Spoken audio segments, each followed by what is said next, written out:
ibadah semacam ini sebenarnya kita sedang diperhatikan Tuhan supaya bisa tetap menyala. Dilayani dengan pujian, dilayani dengan penyembahan, dilayani dengan memberitakan firman. Tujuannya apa? Supaya kehidupan rohani kita enggak dingin.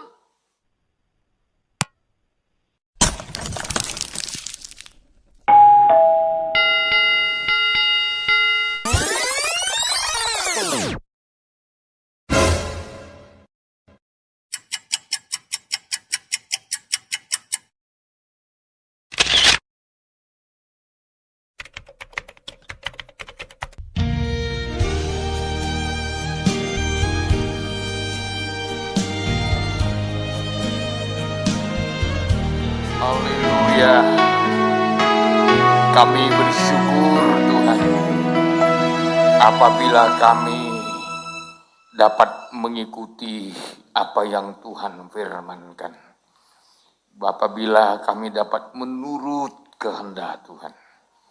Itulah yang menjadi berkat tertinggi dalam hidup kami. Ketika kami mau menuruti apa yang Tuhan inginkan, maka kami akan mencapai tujuan akhir dari rencana Tuhan. Itulah kami menjadi gereja Tuhan yang siap sedia sebagai sidang mempelai Tuhan. Oleh sebab itu berikan kami terus kekuatan ekstra. Tolong kami Tuhan. Kami tidak mampu melewati masa-masa tersulit kalau Tuhan tidak menolong kami. Tapi karena Engkau bersama dengan kami akan mampu melewati segala ujian-ujian, pencobaan-pencobaan. Sehingga kami sampai tembus ke tempat yang Tuhan tentukan. Ruang Maha Kudus, tempat tahta kemuliaan Tuhan. Tolonglah kami Tuhan, berikanlah kami firman-Mu yang terus dibukakan rahasianya. Berikanlah kami Roh Kudus-Mu. Dan taruhlah dalam hidup kami kasih-Mu yang berlimpah-limpah. Terima kasih Tuhan. Kami siap untuk mendengar dengan baik. Pemakaian-Mu untuk hidup ini adalah anugerah Tuhan. Dalam nama Tuhan Yesus Kristus, Kepala Gereja kami bersyukur dan berdoa. Bersama kita katakan, amin. Silakan duduk. Bapak, Ibu, Saudara-saudaraku yang kekasih, saya mengucapkan selamat malam, salam sejahtera buat kita sekalian. Shalom, shalom.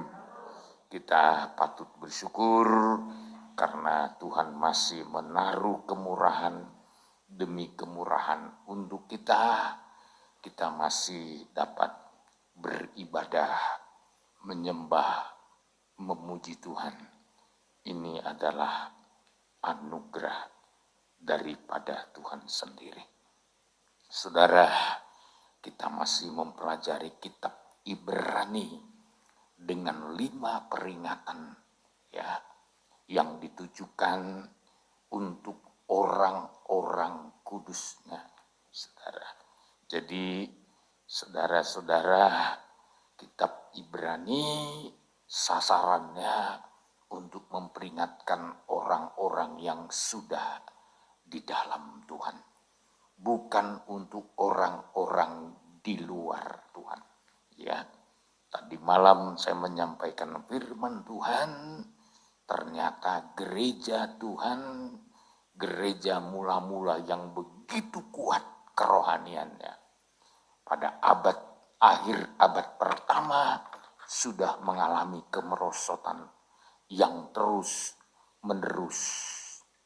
Terus sampai masa-masa gereja dalam kegelapan, saudara. Ya. Dan bukan 100 tahun, 200 tahun, bahkan ribuan tahun. Sampai nanti Tuhan memulai pemulihan bagi gereja Tuhan. Tampilnya Calvin, Martin Luther, ya, ini merupakan alat-alat di tangan Tuhan sesuai dengan zamannya. Ya, setiap zaman Tuhan bekerja, tujuannya untuk membawa gereja Tuhan mengalami suatu pemulihan.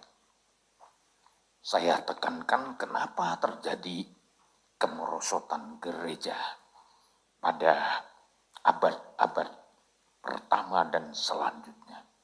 Karena waktu itu sampai abad keempat, saudara tahu betapa sulitnya orang memiliki Alkitab, firman Tuhan. Ya, kalau saudara sekarang sudah enak, saudara sudah memiliki Alkitab yang bisa Anda baca, bahkan buku, ya. Tapi lebih lagi sekarang Alkitab elektronik dengan segala macam terjemahan, saudara dengan mudah mengaksesnya. Kalau dulu, saudaraku, masa-masa gelap sedang menghantam gereja Tuhan. Karena gereja Tuhan tidak memiliki doktrin yang teguh, saudara. Tidak punya pengajaran yang mantap. Ya. Oleh sebab itu, saudara, terjadilah masa yang tersulit di tengah-tengah gereja Tuhan. Tapi Tuhan itu adalah Tuhan yang baik. Oleh sebab itu kalau kita mempelajari kitab Ibrani, ini ada kait-mengait dengan keadaan gereja pada zaman itu sedang mulai mengalami kemerosotan. Saya sudah tekankan peringatan yang ketiga berkaitan dengan jangan malas, jangan lamban, supaya kita tidak mengalami kemurtatan. Ya, lamban, saudara. Ya, jadi kalau lamban memang risikonya terlalu berat, saudaraku. Ya, kita bisa kehilangan berkat Tuhan yang luar biasa. Oleh sebab itu Ibrani pasal 5 ayat 11. Kembali kita bacakan, ini isi peringatan yang ketiga. Ya, jangan sampai saudara murtad. Ya. Satu, ya kita baca dulu ayat 11. Ya. Tentang hal itu banyak yang harus kami katakan. Ya, terus. Tetapi yang sukar untuk dijelaskan. Terus. Karena kamu telah lamban dalam hal mendengarkan. Ya. Isi dari perikopnya di sini peringatan supaya jangan murtad. Ya. Orang kudus pun bisa murtad. Ya. Bisa undur. Ya. Oleh sebab itu diingatkan oleh penulis kitab Ibrani peringatan supaya jangan murtad.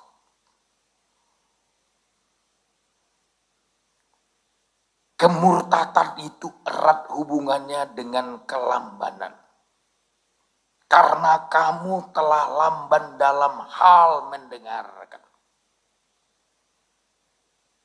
Oleh sebab itu saudaraku, kita harus bergerak cepat. Agar kita tidak dihantam oleh kemurtatan. Oleh sebab itu saudara, orang kudus di sini diingatkan di ayat 12.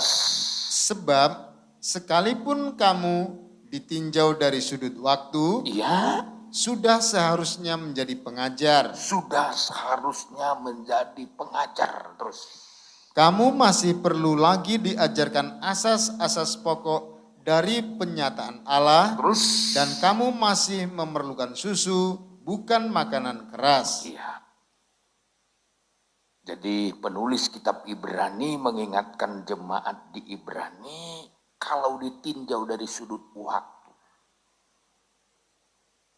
Sudah lama jadi Kristen.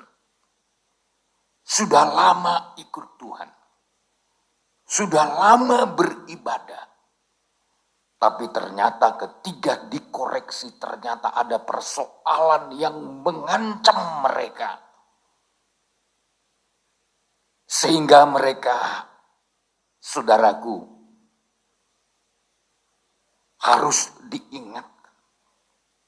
supaya jangan murtad. Saya sudah sampaikan minggu-minggu lalu, kemalasan atau kerajinan ada kait-mengait dengan upah kita. Upah kita juga ditentukan oleh rajin atau malaskah hidup kita dalam hal-hal yang Tuhan sudah tetapkan dalam hidup kita. Oleh sebab itu jangan lambat. Jangan malas. Ibrani pasal 5 ini mengingatkan kita ayat 11 sampai pasal 6 ayat 20. Oleh sebab itu saudaraku, kita perlu diatur oleh Tuhan dengan pola yang benar agar tidak lambat. Oleh sebab itu dalam tabernakel kita telah pelajari, saudara, dalam pelajaran tabernakel ada tahapan-tahapan yang harus kita terus tingkatkan dalam kerohanian kita. Kalau saudara melihat dalam tabernakel, tingkat yang pertama namanya halaman. Ya. Halaman ini berbicara asas pokok. Apa itu asas pokok? Mengenai percaya, mengenai bertobat, mengenai dibaptis. Itu masih asas pokok. Ya. Itu sebabnya di dalam Ibrani pasal 6 saudara, kita harus segera tingkatkan dari asas pokok masuk ke tahap yang kedua, perkembangannya. Ya. Kalau dalam tabernakel saudaraku masuk ke ruangan suci. Ya. Masuk ke ruangan suci merupakan tahapan yang kedua, perkembangan. Maka di sini dikatakan saudaraku, kita beralih kepada perkembangannya. Ibrani 6 dulu ayat 1. Sebab itu, marilah kita tinggalkan asas-asas pertama dari ajaran tentang Kristus dan beralih kepada perkembangannya yang penuh. Yang penuh. Jadi dari dasar harus naik ke tingkat yang kedua, kepada perkembangannya yang penuh. Ya. Mungkin saudara bertanya, apa resikonya kalau tidak segera beralih kepada perkembangannya yang penuh? Sekali lagi saudaraku, kalau kita tidak segera meningkat dari dasar kepada perkembangannya, itulah ke ruangan suci, kita nggak terlindungi. Halaman itu tidak memiliki perlindungan dari atas. Halaman itu hanya terlindungi dengan pagar halaman yang terbuat dari kain lanan, yang mudah ditembus oleh binatang, yang mudah dirobek. Makanya kalau kita orang Kristen tidak segera meningkat, tetap lamban, ya, tetap bertahan dalam azas yang pertama, saudara, tidak heran kerohanian kita yang masih dangkal, yang masih kanak-kanak rohani. Kalau di sini disebut anak-anak itu memerlukan susu. Ya. Tidak memiliki kemampuan makanan-makanan keras. Kenapa? Kenapa anak kecil itu diberi susu, tidak diberi makanan keras? Karena belum mampu mencerna. Orang Kristen yang tidak segera bertumbuh dari kanak-kanak rohani menuju kepada kedewasaan rohani, gak mampu mencerna firman. Gak mampu mencerna firman Tuhan yang tertulis. Karena firman Tuhan ini makanan rohani. Dibutuhkan pencernaan yang terbaik. Makanya kalau saudara kasih anak-anak saudara yang masih bayi dengan makanan keras, yang rusak apa? Pencernaannya belum mampu. Maka penulis kitab Ibrani berkata, ya, kalau kondisi rohani kita masih di tingkat tahap yang pertama, kita belum bisa memahami. Di ayat 13, sebab barang siapa masih memerlukan susu, ia tidak memahami ajaran tentang kebenaran. Sebab ia adalah anak kecil. Jadi, tidak ada kemampuan untuk memahami. Ya. Makanya kehidupan rohani, orang yang tidak segera meningkat menuju kepada perkembangannya.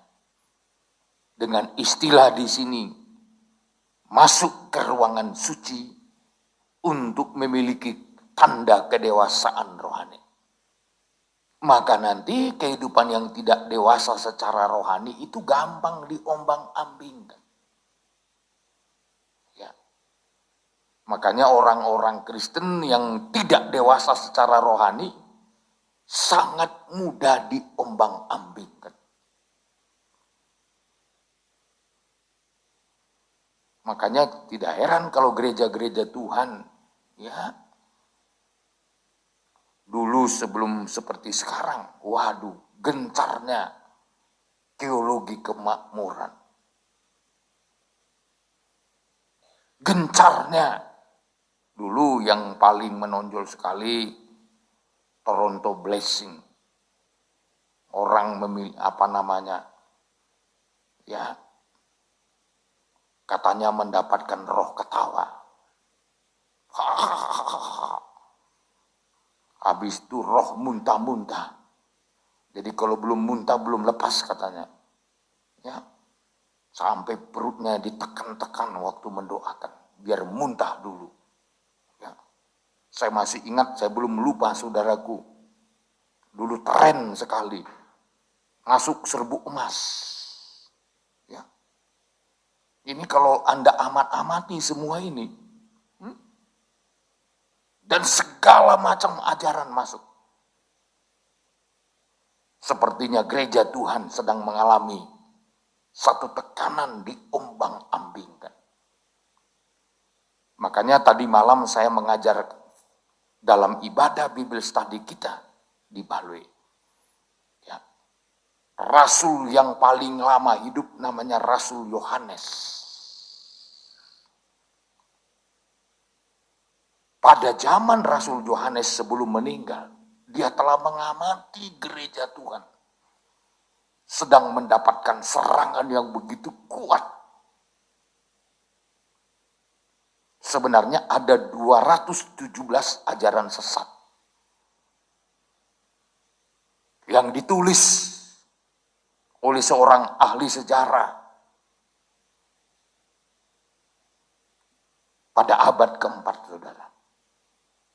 Tapi pada zaman Rasul Yohanes masih hidup, ada 3 ajaran sesat yang paling kuat menghantam gereja Tuhan.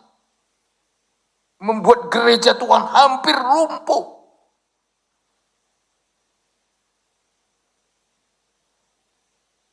Siapa itu saudaraku? Yang pertama namanya Korintus. Bukan Korintus ya. Dia mengajarkan Dalam istilah ajarannya itu dosentris. Ya. Yang tidak mengakui Yesus Kristus dari Tuhan. Yang tidak mengakui Yesus Kristus menjadi manusia. Tuhan yang menjadi manusia. Lalu suratan Yohanes menulis, kelompok-kelompok ini adalah kelompok antikris. Bukan saya yang ngomong, saudara. Alkitab yang ngomong. Ya. Jadi, karena apa? Pada zaman Rasul Yohanes masih hidup, gereja sudah mau dicoba dirontokkan, diombang-ambingkan dengan ajaran yang tidak menerima Yesus Kristus sebagai Tuhan dan manusia. Maka dalam suratan 1 Yohanes, coba saudara lihat suratan 1 Yohanes dulu. Ya. Oh, ya. Pasal 4 langsung dulu. Ayat yang pertama. Ayat pertama. Saudara-saudaraku yang kekasih, janganlah percaya akan setiap roh. Ya, terus. Tetapi ujilah roh-roh itu, apakah mereka berasal dari Allah, sebab banyak nabi-nabi palsu yang telah muncul dan pergi ke seluruh dunia. Teruskan. Demikianlah kita mengenal roh Allah. Setiap roh yang mengaku bahwa Yesus Kristus telah datang sebagai manusia berasal dari Allah. Iya. Terus. Dan setiap roh yang tidak mengaku Yesus tidak berasal dari Allah, roh itu adalah roh antikristus. Jadi pada zaman Rasul Yohanes pun sudah muncul antikristus. Melalui roh. Apa tandanya? Mereka tidak mengaku Yesus telah datang sebagai manusia berasal dari Allah.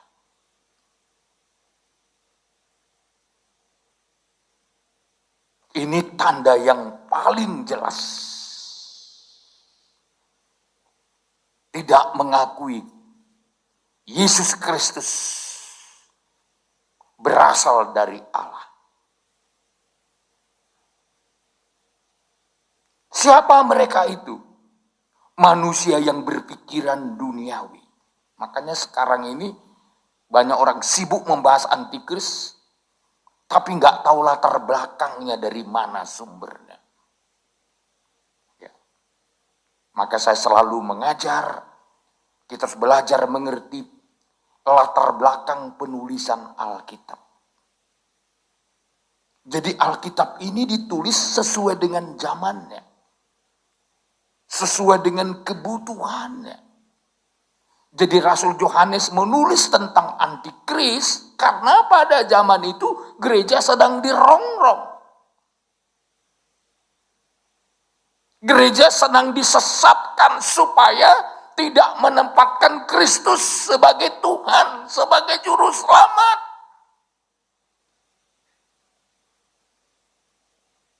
Dan mereka itu, saudaraku, adalah orang-orang yang berpatokan hanya kepada perkara dunia. Itu ayat 4. Ayat 4. Kamu berasal dari Allah, anak-anakku, dan kamu telah mengalahkan nabi-nabi palsu itu. Iya, kalau saudara berasal dari Tuhan, lahir dari Tuhan, lahir dari benih firman Tuhan, harusnya menang. Harus mengalahkan nabi palsu. Ya. Kalau kita kalah dengan nabi palsu, berarti kita ini belum orang Kristen yang mengalami kelahiran baru. Kelahiran baru ditandai dengan apa? Dengan pertobatan. Sudah menjadi ciptaan baru. Terus, sebab roh yang ada di dalam kamu lebih besar daripada roh yang ada di dalam dunia. terus Mereka berasal dari dunia, mereka berasal dari dunia. dari dunia. Terus, Sebab itu mereka berbicara tentang hal-hal duniawi dan dunia mendengarkan mereka. iya. Jadi roh antikris itu menonjol dengan menolak Yesus Kristus dan berpusat kepada hal-hal yang duniawi. Ini yang sedang dialami oleh gereja Tuhan pada zamannya Rasul Yohanes masih hidup. Jadi ajaran yang pertama yang merongrong gereja Tuhan pada waktu itu adalah ajaran antikris. Yang kedua gnostik. Gereja dirongrong dengan ajaran mistik. Ya, maka saudara hati-hati saudara. Ya. Sekarang ini menyusup ke tengah-tengah gereja Tuhan yang berbau mistik. Ya. Dan itu masuk sampai kepada jemaat di Efesus. Sampai jemaat di Efesus mengalami dingin secara rohani. Ya. Dingin. Kenapa saudaraku? Karena dipengaruhi ajaran-ajaran yang berkaitan dengan mistik. Ya. Ngeroh. Maka Rasul Yohanes menekankan, ya, kita yang berasal dari Allah mampu membedakan roh itu dari mana datangnya. Jadi kalau Kisah Rasul pasal 19, ajaran mistik masuk sampai ke jemaat di Efesus. Itu ayat 18 dimulai sampai ayat 20. Ya. Ini biar kita tahu kenapa gereja Tuhan perlu segera dewasa di dalam Tuhan. Coba silakan. Ayat 18, banyak di antara mereka yang telah menjadi percaya datang dan mengaku di muka umum. Terus Bahwa mereka pernah turut melakukan perbuatan-perbuatan seperti itu. iya, apa perbuatan-perbuatan yang mereka lakukan itu? Terus Banyak juga di antara mereka yang pernah melakukan sihir. sihir itulah bagian dari mistik saudaraku. Ya. Banyak di antara mereka melakukan Sihir. sihir. Ini saudara, kejadian ini ada di dalam Kisah Rasul pasal 19 ini terjadi di jemaat di Efesus. Perikopnya ya. Itu ya Paulus di Efesus. Ya, itu Kisah Rasul 19 saudaraku. Paulus di Efesus. Ternyata jemaat di Efesus itu walaupun sudah terima firman, masih disusupi oleh ajaran mistik. Ya. Ini saudara, ya. Ajaran mistik. Ya, jangan sampai jemaat Tuhan ya sudah terima firman Tuhan masih mempercayai roh-roh lain yang berhubungan dengan mistik. Ya, perdukunan. Ini sekarang kan ya setan itu menyamar saudaraku, ya, dengan segala macam, ya. Bahkan juga setan itu menyamar seolah-olah memberi pertolongan kesembuhan, saudara. Tapi ya di dalamnya berbau mistik. Ya, memang kadang-kadang ya dia suruh kita berdoa pakai nama Tuhanmu katanya. Ya. Tapi perantaraannya lain. Ya. Segala macam diciptakan, saudara. Ini terjadi juga di jemaat di Efesus. Maka ya sekali lagi ayat 19. Banyak juga di antara mereka yang pernah melakukan sihir Terus mengumpulkan kitab-kitabnya, lalu membakarnya di depan mata semua orang. Nilai kitab-kitab itu ditaksir 50.000 uang perak. iya, terus Dengan jalan ini makin tersiarlah firman Tuhan dan makin berkuasa. iya.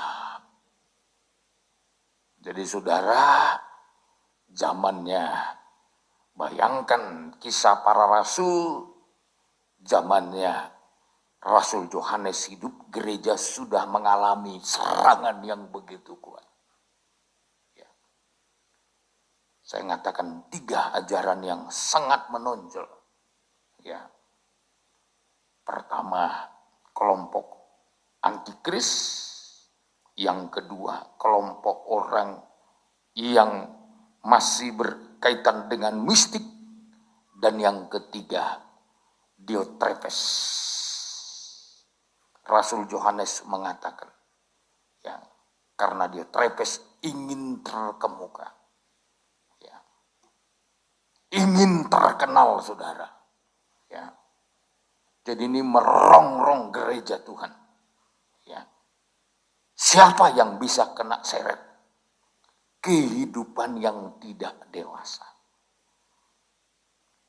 Kenapa Rasul Paulus menginginkan, penulis kitab Ibrani menginginkan segera beralih kepada perkembangan yang penuh.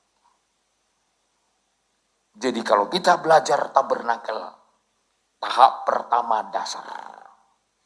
Memang dasar itu perlu.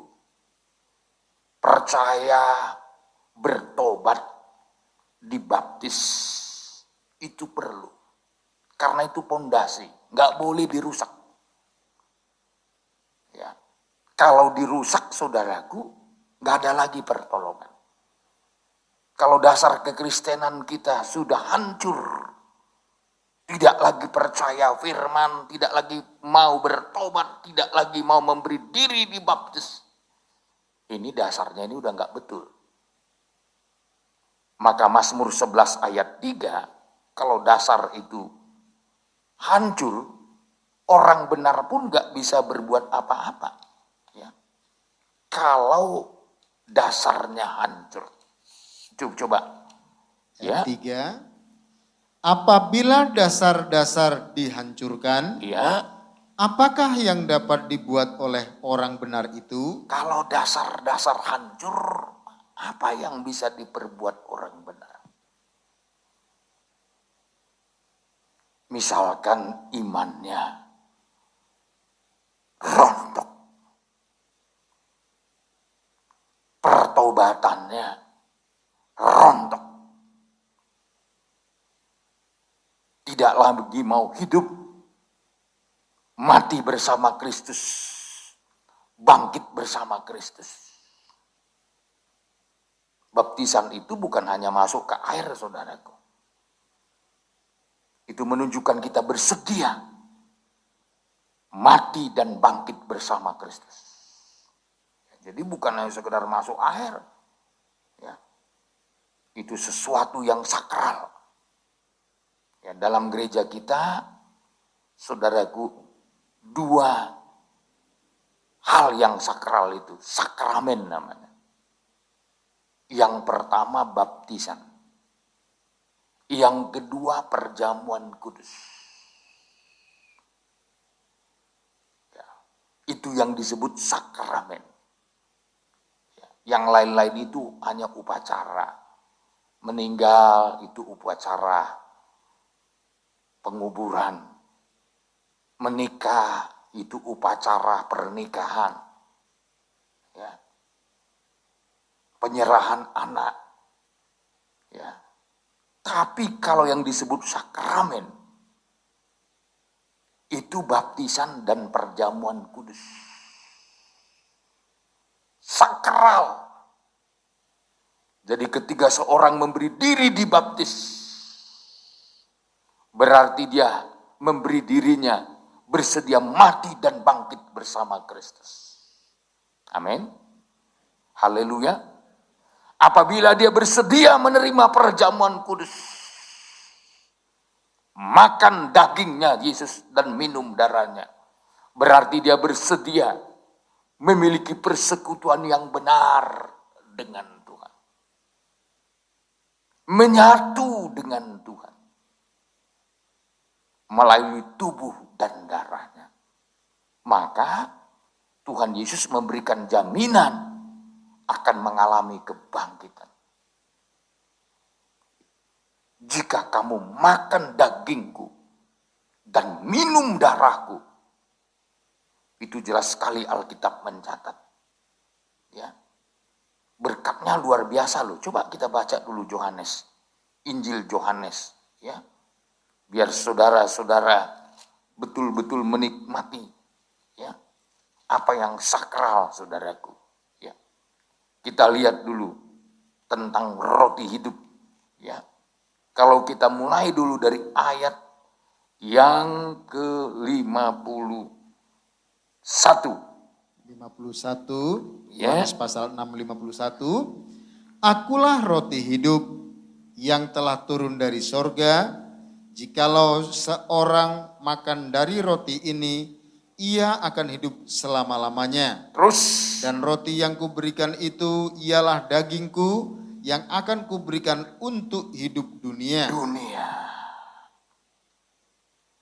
Lompat ayat 54. Barang siapa makan dagingku dan minum darahku, ia mempunyai hidup yang kekal. Oh, inilah sakramen.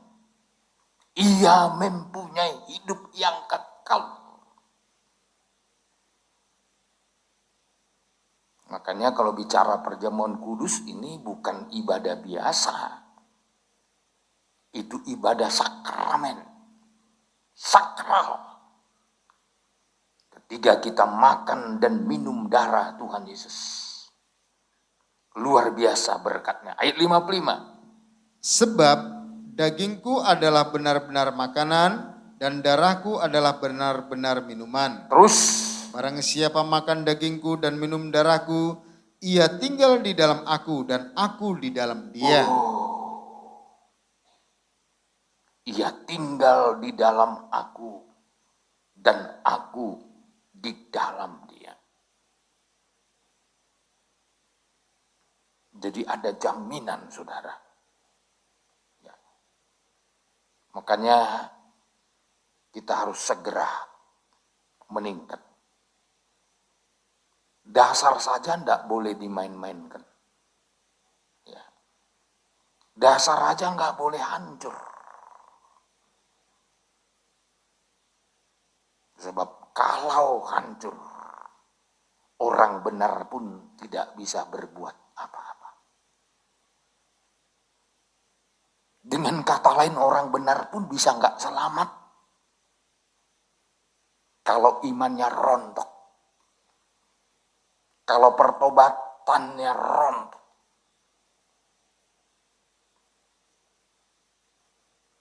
Dan yang ketiga, kalau tidak bersedia menguburkan hidup yang lama dan masuk dalam hidup yang baru.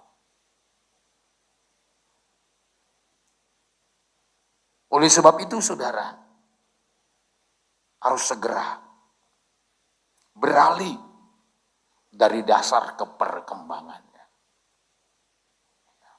Apa keperkembangannya dalam tabernakel? Ruangan suci. Itu sebabnya berbicara keselamatan itu berbicara dasar.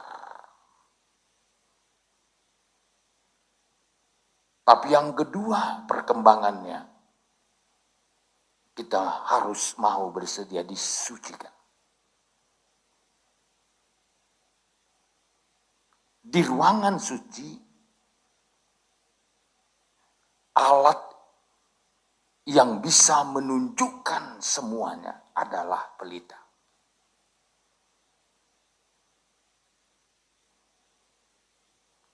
Pelita adalah alat yang bisa menunjukkan situasi di ruangan suci. Di mana letak meja, di mana letak mesbah dupa, itu yang menunjukkan itu terang pelita. Makanya orang Kristen yang sudah dingin rohaninya, seperti jemaat di Efesus, itu yang bakalan rontok adalah kaki diannya. Tempat pelita diletakkan. Makanya orang yang sudah dingin rohaninya sebenarnya itu sudah dikuasai kegelapan. Orang yang dingin rohaninya karena apa? Kegelapan sudah menguasai. Sebenarnya tanpa sadar roh jahat pun sudah masuk.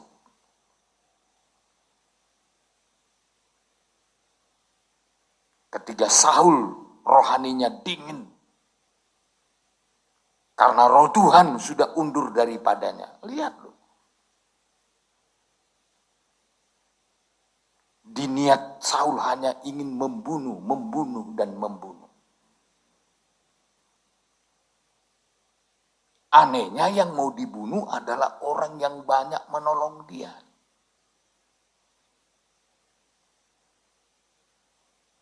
Itu kan, Daud kan.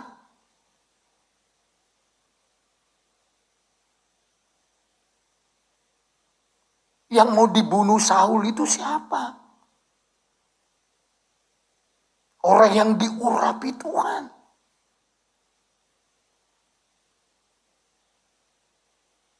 Jadi orang kalau udah dingin rohaninya, nah ini modelnya saudara. Gak tahu bersyukur. Gak tahu berterima kasih. Makanya saudara jangan biarkan rohani kita dingin. Supaya kita bisa bersyukur sama Tuhan. Dan juga bisa bersyukur kepada orang-orang yang juga memperhatikan hidup kita. Makanya pelita itu harus diatur.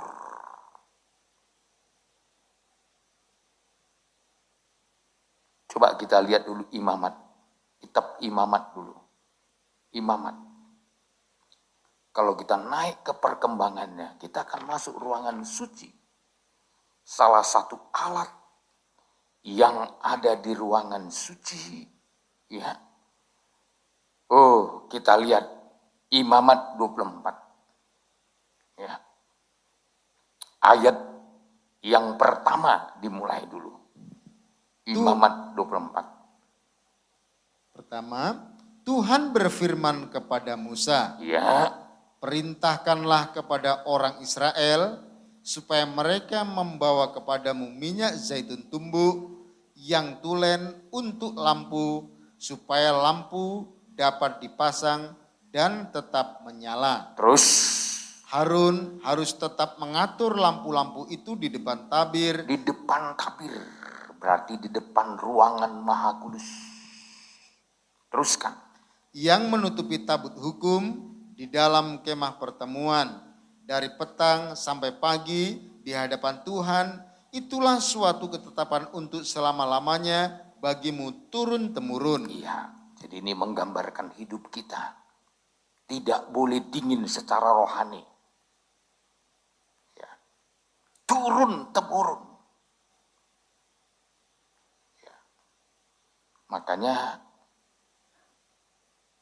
kita harus memiliki hidup yang benar. Dari generasi kita sampai generasi anak kita, generasi cucu kita, harus sebenarnya memiliki rohani yang mantap. kerohanian kita harus dijaga. Jangan sampai generasi kita ini tidak bisa mewariskan perkara rohani untuk anak-anak kita. Dan anak-anak kita mewariskannya kepada cucu kita. Cucu kita harus mewariskannya kepada, apa namanya lagi? Cicit ya. Itu kan warisan. Abraham mendapat warisan dari Tuhan karena imannya. Dan warisan itu adalah janji. Jadi Ishak adalah pemilik janji itu. Dia wariskan lagi kepada Yakub dan keturunannya. Terus. Dan janji itu digenapi di dalam Kristus. Saudara tahu? Tapi untuk mendapatkan janji, perjalanannya panjang. Abraham harus berjalan dalam jalan yang cukup panjang, menantikan janji itu. Jadi kalau saudara sudah terima janji Tuhan, jangan kira langsung instan.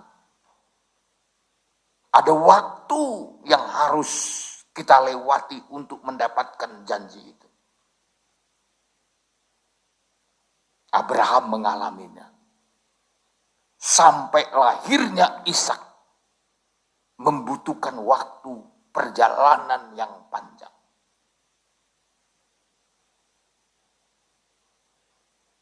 Jadi saudara, lampu-lampu itu harus tetap menyala. Ini ketetapan Tuhan untuk selama-lamanya. Bagimu turun-temurun. Jadi Harun punya tugas adalah untuk betul-betul menjaga lampu-lampu atau pelita yang ada di ruangan suci harus tetap menyala. Turun-temurun. Tapi jangan lupa saudaraku, lampu itu bisa menyala kalau dinyalakan orang lain, nggak nyala sendiri.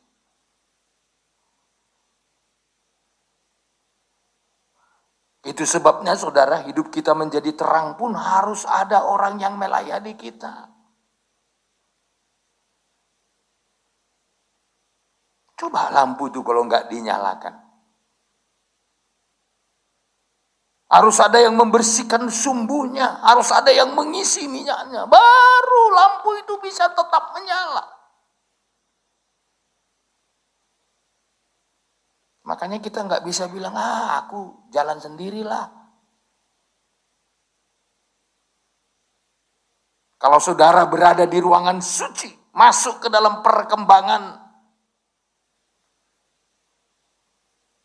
ke tahap yang kedua, hidup kita mau diatur. Bukan sekedar diatur, harus mau dinyalakan.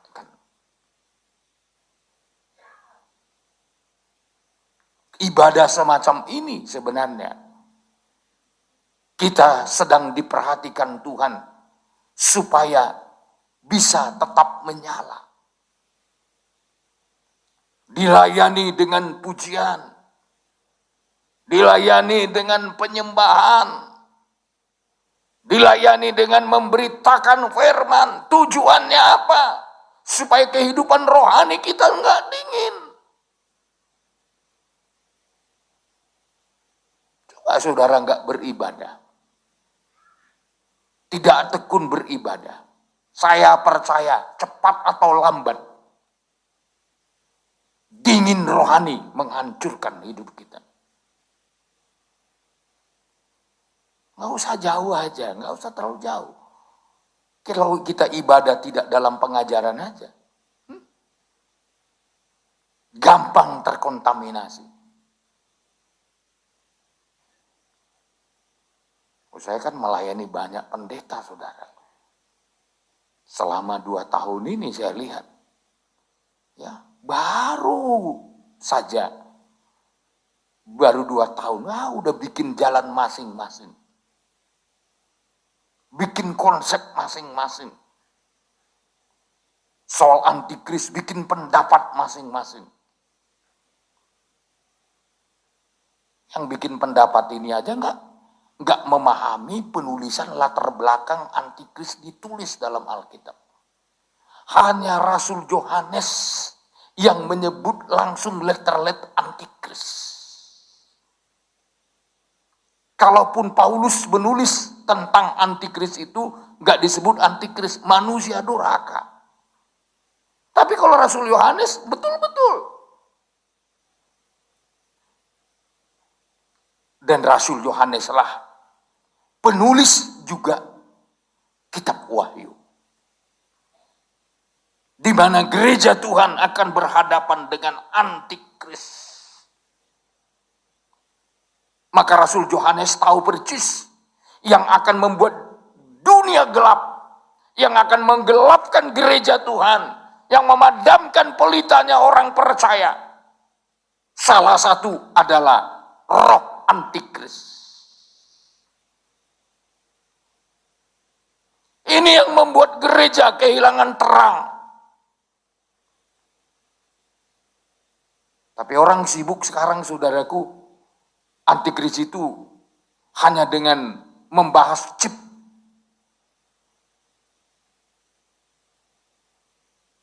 Karena tidak memahami latar belakang penulisan Alkitab ketiga soal antikris disingkapkan oleh Rasul Yohanes. Siapa mereka? Dalam 1 Yohanes pasal 2 ayat 18 dan seterusnya, mereka adalah orang-orang yang tidak sungguh-sungguh bersama-sama dengan kita. Artinya tidak betul-betul menyatu dalam persekutuan orang kudus. Maka dalam 1 Yohanes 1 ayat 6 sampai 7, kenapa kita perlu bersekutu semacam ini? Supaya apa? Supaya kita betul-betul dikuduskan. Masuknya antikris untuk menghancurkan gereja Tuhan melalui merusak persekutuan.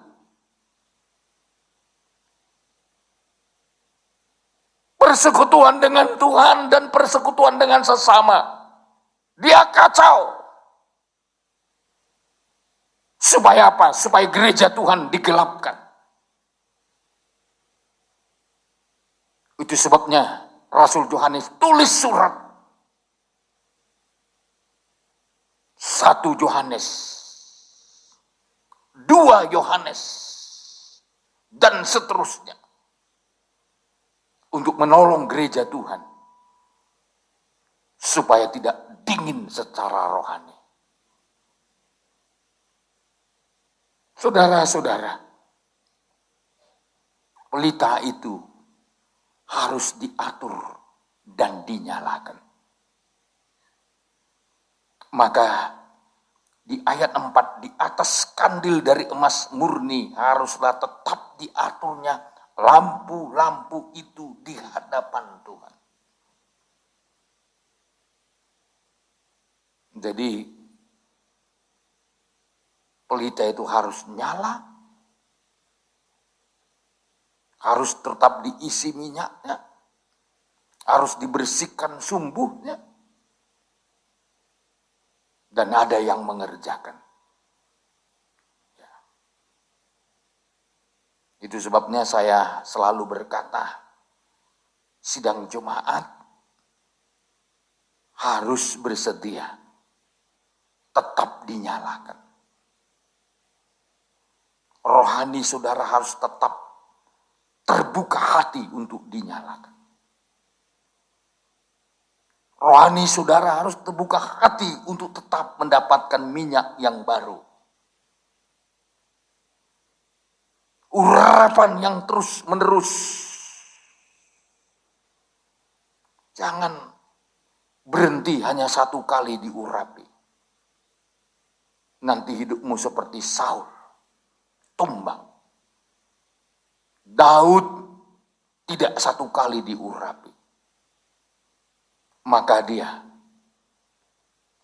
terus menerus mendapatkan pertolongan walaupun ada kelemahannya.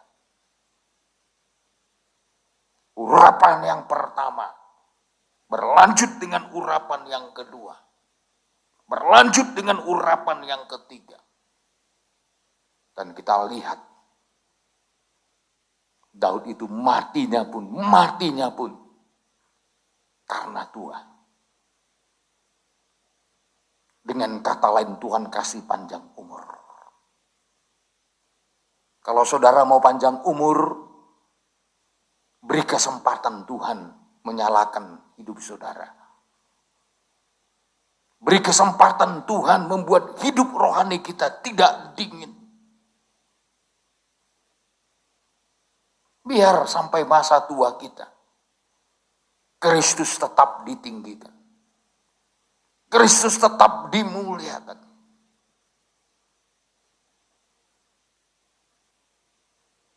Ini semua ada kaitannya dengan hidup yang dinyalakan. Setelah kita berada di ruangan suci, masuk kepada perkembangannya, apa yang kita dapatkan di dalamnya? Yang pertama, di ruangan suci ada pelita yang menerangi. Ada meja roti yang menyediakan makanan. Ada mesbah dupa yang menghubungkan langsung ke atas. Itulah doa dan penyembahan. Tahap pertama menentukan kita bisa masuk ke tahap kedua. Tahap kedua menentukan kita bisa masuk ke tahap ketiga. Tahap ketiga itulah ruangan Maha Kudus. Dalam istilahnya Rasul Paulus, sorga tingkat 3. Sasaran kita adalah masuk ke sorga, kerajaan sorga, tingkat yang ketiga. Kenapa saudara? Ya. Kenapa ke situ sasaran kita? Kitab Ibrani sebenarnya punya sasaran supaya orang-orang kudus itu masuk ke ruangan Maha Kudus.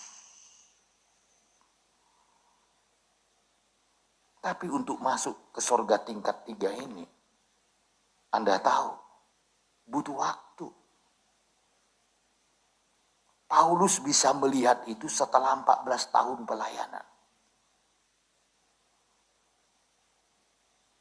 Setelah 14 tahun dalam pelayanan, baru ditunjukkan kepadanya sorga tingkat 3.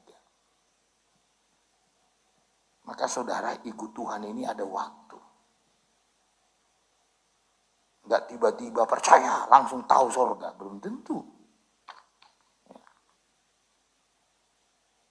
Dalam 2 Korintus pasal 12 ayat 2 dimulai. 2, aku tahu tentang seorang Kristen. Terus 14 tahun yang lampau. 14 tahun yang lampau. Terus Entah di dalam tubuh, aku tidak tahu. ya, Entah di luar tubuh, aku tidak tahu. terus Allah yang mengetahuinya. ya, Orang itu tiba-tiba diangkat ke tingkat yang ketiga dari sorga. tingkat yang ketiga dari sorga. Terus Aku juga tahu tentang orang itu, entah di dalam tubuh, entah di luar tubuh, aku tidak tahu. Allah yang mengetahuinya. Terus Ia tiba-tiba diangkat ke Firdaus dan ia mendengar kata-kata yang tak terkatakan, yang tidak boleh diucapkan manusia. iya, Jadi sorga tingkat 3 itu tempat yang tertinggi itu dalam pola tabernakel,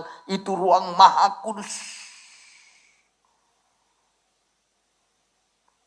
Setelah apa? Setelah melewati ruangan suci, hidup yang disucikan. Kita dibawa naik ke tingkat yang ketiga, hidup yang melihat kemuliaan Tuhan.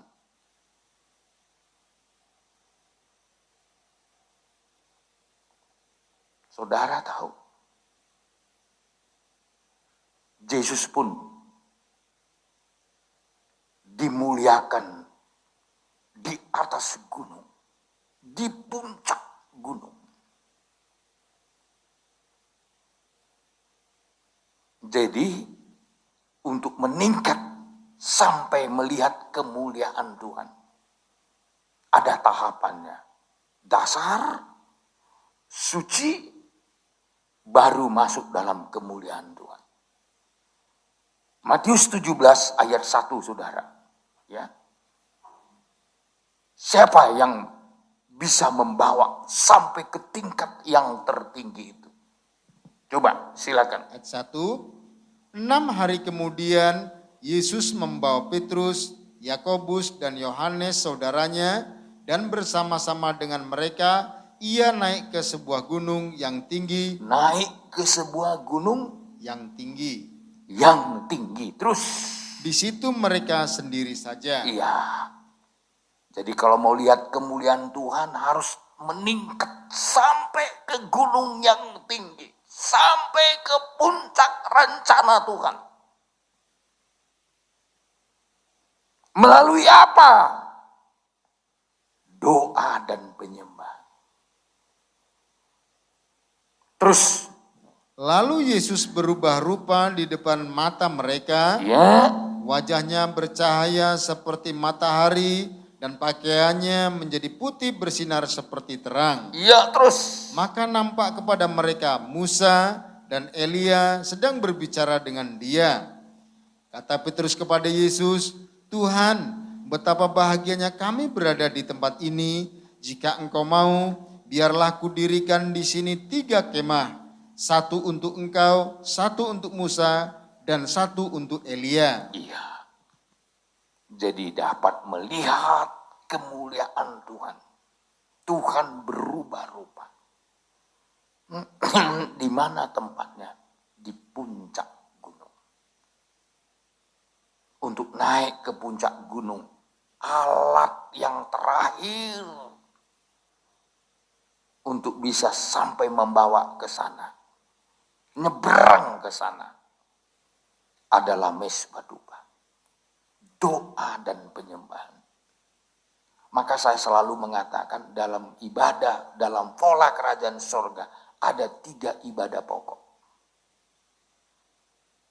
3 ibadah pokok. Apa itu? Ibadah meja roti.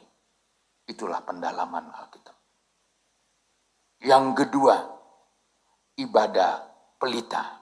Itulah ibadah raya. Dan yang ketiga, ibadah mesbah dupa. Makanya saudaraku, makin meningkat rohani, makin sedikit orang. Coba lihat dulu kalau ibadah doa. Kalau ibadah raya, semua. Ibadah meja roti, mulai sedikit. Ibadah doa, takut saya nanti tinggal 5 orang di sini. Dari 12 murid, saudara tahu yang naik ke atas gunung, hanya 3. Berapa persen itu? Dari 12, 3 orang aja. Petrus, Yohanes, Yakobus. Itu yang bisa melihat kemuliaan Tuhan. Di atas gunung, Tuhan berubah-ubah. Artinya, tahapan-tahapan rohani ini sekaligus menyaring. Makin meningkat, makin sedikit. Tapi kalau saudara mau berjuang, walaupun makin meningkat itu, lebih berat perjuangannya. Tapi kalau saudara mau berjuang, Roh Kudus dan firman akan menolong kita. Haleluya. Haleluya. Meningkat terus, naik. Makanya saudara, tahapan yang ketiga, tahapan untuk melihat kemuliaan Tuhan. Harus melewati mezbah dupa.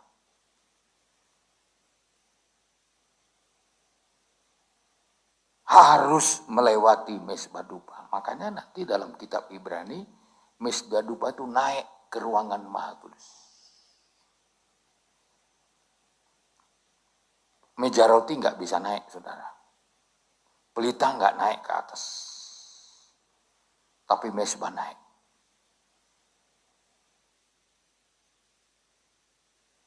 Ketika engkau menjadi terang, engkau butuh terang di dunia ini. Ketika saudara mau dipelihara lewat makanan firman, itu kebutuhanmu di sini. Tapi berbeda dengan mezbah dupa. Sampai selama-lamanya pun di sorga nanti kita tetap menyembah Dia. Malaikat-malaikat yang ada di sorga, sampai hari ini tugas mereka menyembah Tuhan.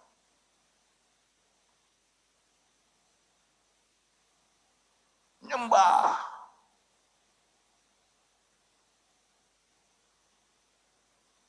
Dan penyembah-penyembah Tuhan dalam roh dan kebenaran akan melihat kemuliaan Tuhan. Sasaran ibadah kita supaya hidup kita menjadi penyembah-penyembah dalam roh dan kebenaran. Bukan hanya sekedar bilang haleluya. Bilang haleluya gampang, saudara. Tapi untuk mempersembahkan hidup kita untuk menyenangkan Tuhan. Kalau doa banyak. Doa minta-minta, saudara. Kerjanya minta aja. Ya. Seharusnya kalau suasana kemuliaan Tuhan menaungi kita, kita memberi ucapan syukur kepada Tuhan. Menyembah dalam roh dan kebenaran. Lihat aja orang yang mau menyembah dalam roh dan kebenaran. Maka ketiga perempuan Samaria yang begitu berdosa datang sama Yesus. Tuhan memperkenalkan kepada perempuan Samaria,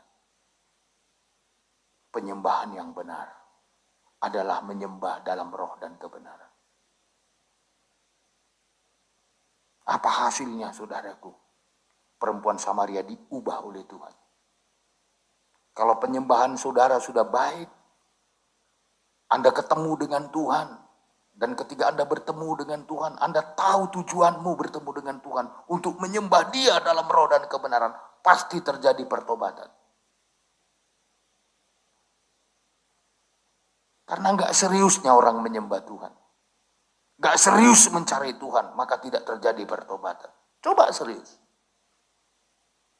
Kurang apa jeleknya perempuan Samaria ini? Bukan 1, 2 suaminya. Ketika Yesus berkata, panggil suamimu. Dia katakan, aku tidak mempunyai suami. Benar katamu. Karena sudah ada 5 suamimu. Dan yang ada padamu sekarang bukan suamimu. Tapi itu pun ditembus sama Tuhan. Dosa yang begitu bobrok pun Tuhan sanggup menembusnya.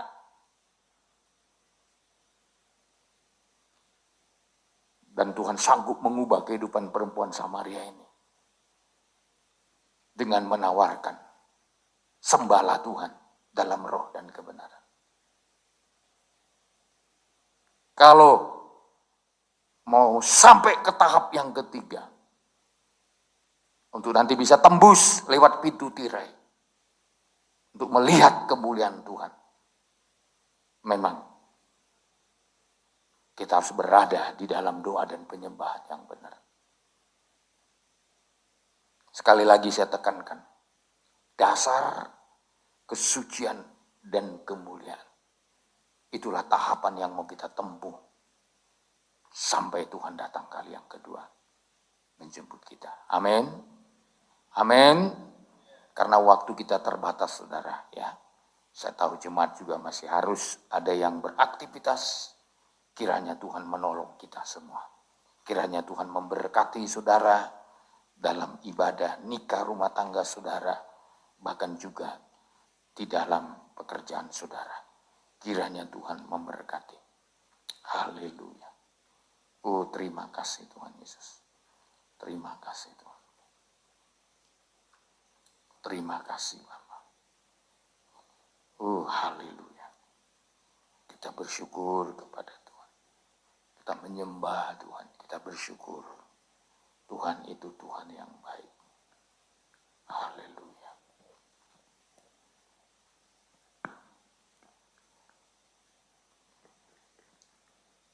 Layak dipuji disembah. Kaulah yang bertata. Alam semesta